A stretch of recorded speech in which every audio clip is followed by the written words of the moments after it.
Hello everyone, today is day 64 of solving a LeetCode problem every day, and today I'm going to be solving binary tree right side view.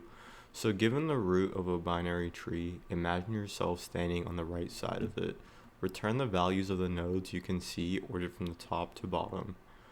So in this case, the output is going to be 1, 3, and 4, and the reason why is that on the very first level, the rightmost node is 1. At the second level, the rightmost node is 3, and at the last level, the rightmost node is 4. Here in this case, the output is 1 and 3 because it's going to be a tree where root is 1, left child is null, and right child is 3. So it would kind of look like just this subtree here with the 1 and 3. So the rightmost nodes are 1 and 3, and here our output is just an empty array because there is no root.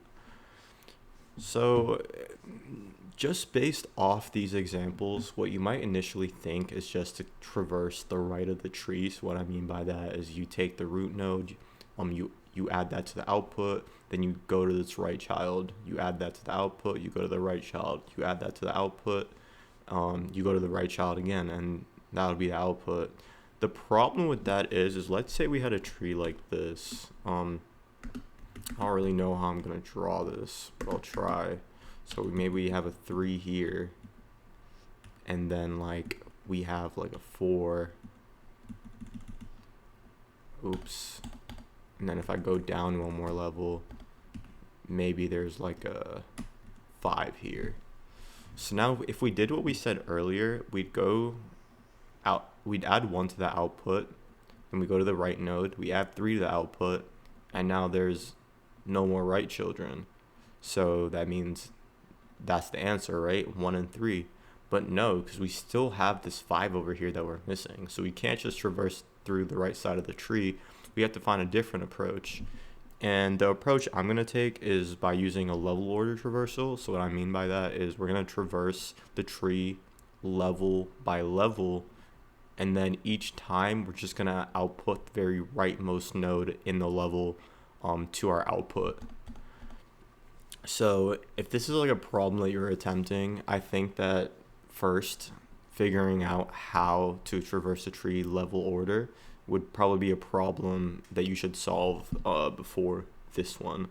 But anyways, let's go ahead and just solve this. So first, what I'm going to do is initialize a queue in Python. This is just a double-ended queue. I'm not sure if there's just a regular queue class, but I use a double-ended queue. And then we also want our output array. And then what we're going to do is we're going to append the root to the queue. And now we want to check if that very first element is none. And in this case, we can return an empty array. And the reason why is because the root we might be passed in might just be none. And if that's the case, then when we append the root to the queue, the very first position is going to be none. So in that case, we know that there is no tree, so we just output an empty array. Now, what we're going to say, while the length of the queue is greater than 0, we're going to do these things. So first, we're going to initialize a current array. And what this current array is going to keep track of is the current level we're at. So for example, if we're at level 2 here, the current array by the end of the algorithm should have 2 and 3 in it. And then we're going to say for I in the range of length of q. So we're going to iterate however many times or however many elements there are currently in the queue.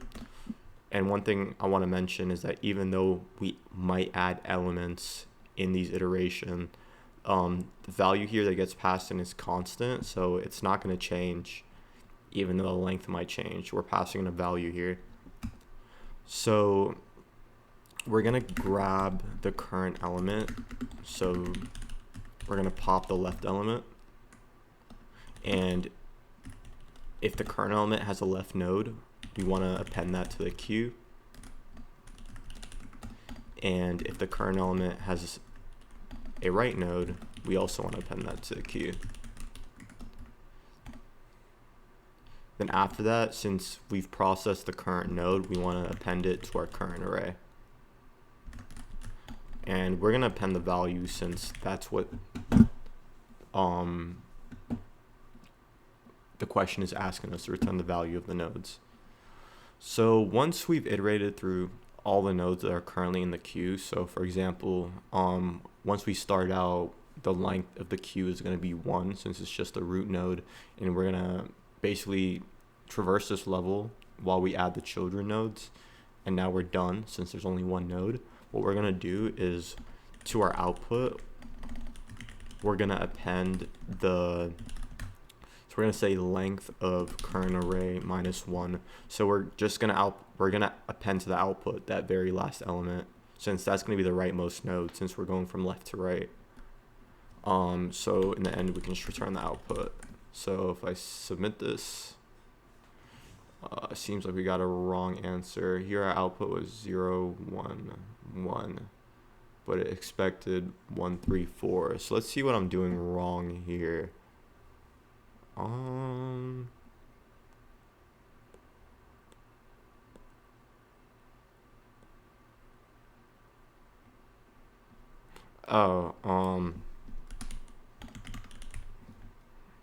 Okay, this should work now.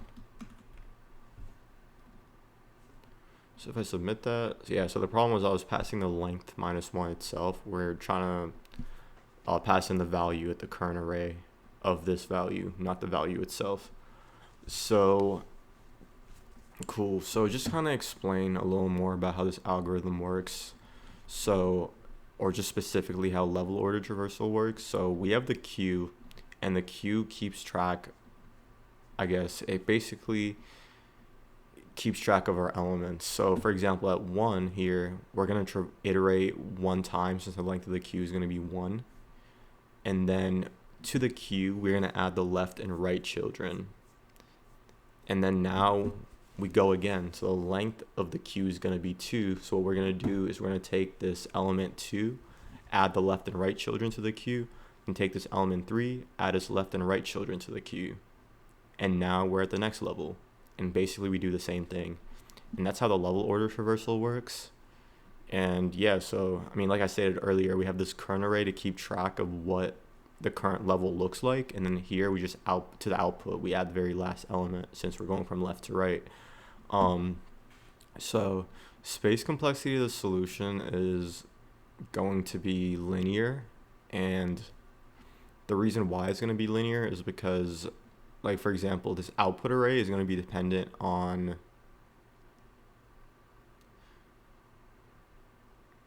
actually I'm not sure if it's actually going to be linear. Might not be right.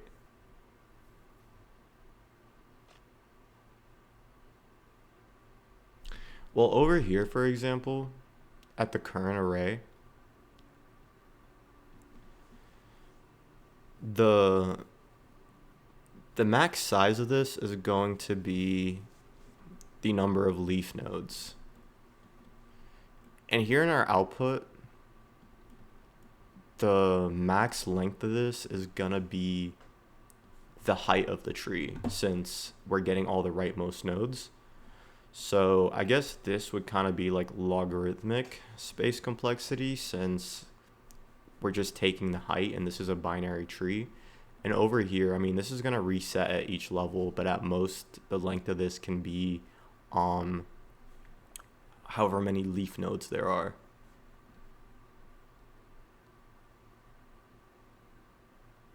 Yeah, at most, if it was a complete tree, it would be like at most however many leaf nodes.